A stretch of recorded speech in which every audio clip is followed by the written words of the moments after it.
Welcome to MCN and a new Kawasaki Z1100.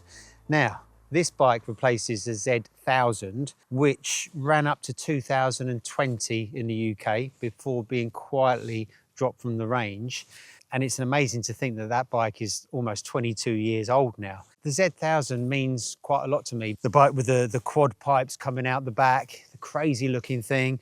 It was my first ever launch actually at the end of 2003 in Sorrento. That's kind of indelibly marked in my brain. I also had the 2010 model as a long-termer when the Z1000 really got some teeth and it was kind of almost competed with the Super Nakeds of the day. I really enjoyed that. That was in that kind of strange white and orange colour, which I affectionately nicknamed the Trifle. And, you know, at the time, the Z1000, sort of in 2010, when it got a little bit funkier, it was around at a time when Super Nakeds were really kind of gathering momentum. You just had the Aprilia V4 2.0 replacing the V-twin. The Street Fighter had come out. It wasn't too long before the S1000R was around. The Super Duke was getting ever crazier. And our heads were turned by those kind of flashy European Super Nakeds.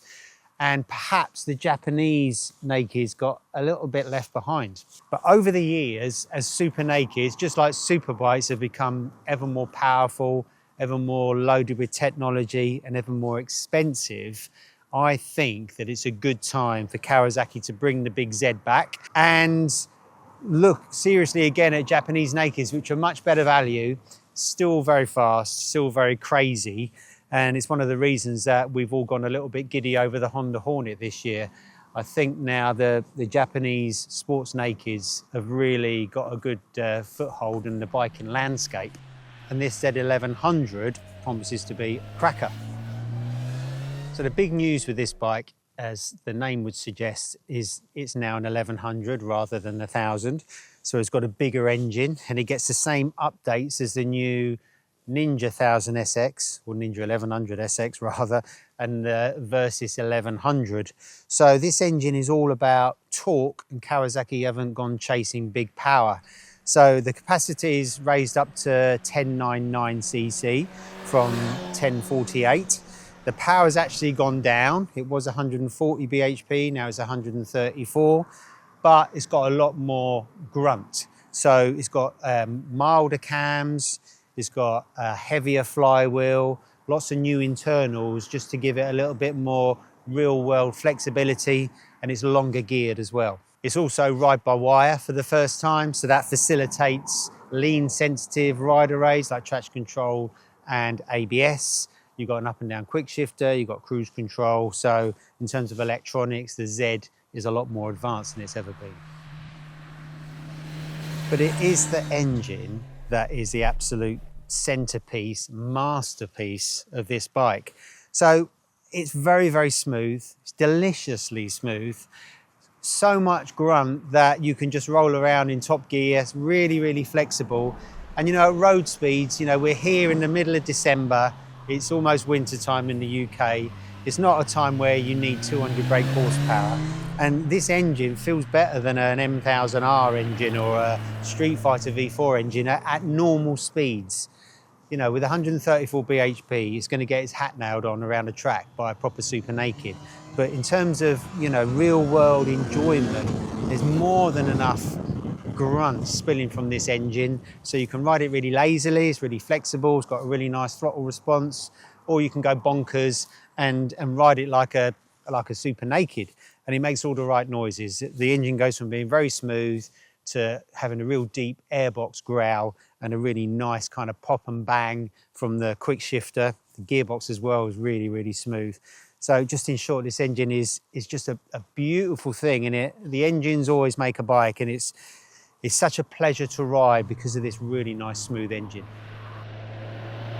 On top of all that lovely power, you've got the extra safety of the rider aids. So you've got anti-wheelie, traction control, ABS, as I said. Even in today's conditions, which aren't brilliant, not really bumping into those because the power delivery is so friendly and the chassis is so good as well. But they're nice things to have. And also it's nice to have a bit of electronic luxury. So cruise control is standard on this bike. It's a really nice thing to have.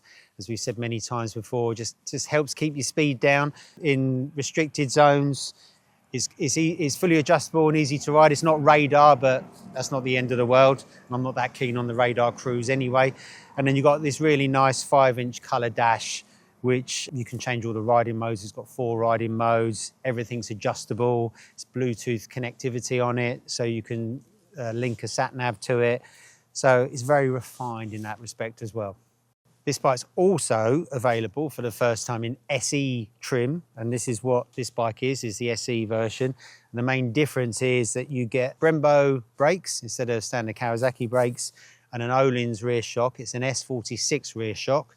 It's not the top of the range, all singing, all dancing Öhlins, but it's still really good all the same. It's only adjustable for rebound, damping, and preload.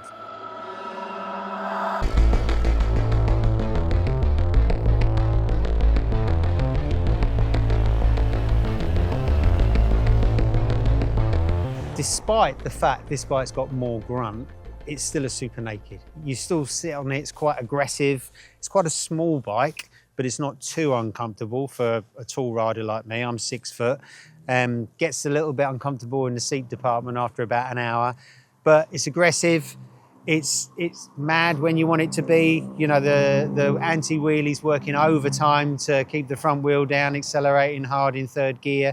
And, you know, on a set of B roads from A to B, this is going to be just as much fun as a much more expensive super naked, and it will hang on the coattails of one easily. Handling wise, the chassis is exactly the same as before. Still twin spar alley frame, still a aluminium swing arm. It hasn't got the eccentric wheel adjusters anymore. It's just got normal wheel adjusters. The brake discs aren't petal shaped anymore, they're just round. The only other difference, the style is exactly the same. It's got a slightly different front mudguard, which covers the fork stanchions a little bit better to keep dirt away from them. But it's very well balanced. The Öhlins shock, it'd be interesting to try the standard bike. It doesn't give you that kind of double cream kind of plushness that real top spec Öhlins does.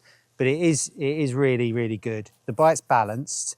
There's lots of feel from the chassis. It's really light steering. This claims Kawasaki weighs 220 kilos. We've put it on the scales full of fuel, and it produces 220 kilos. So they're bang on the money there. The tyres on there, it's got Dunlop Q5A tyres, which I've never ridden on before, which are fine.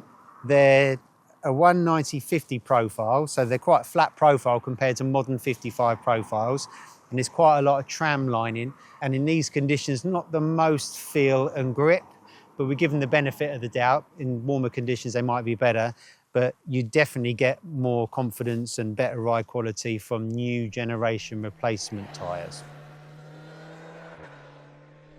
Because new generation super nakeds are so wild now, I like the innocence of the Z1100 in the same way I like the innocence of the Hornet or the GSX-S 1000.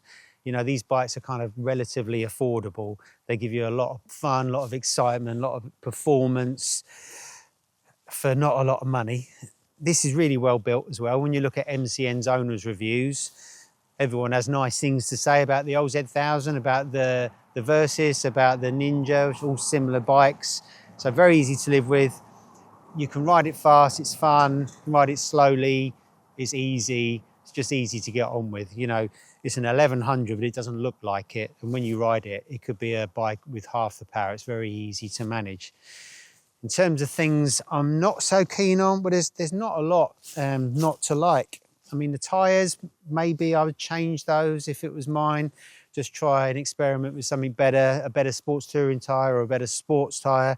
Because as we know from experience, OE tyres are never as good as replacements. So I think you could make the Z1100 shine a little bit. And the other thing is the price. So this costs a fair chunk more than a Hornet 1000 SP.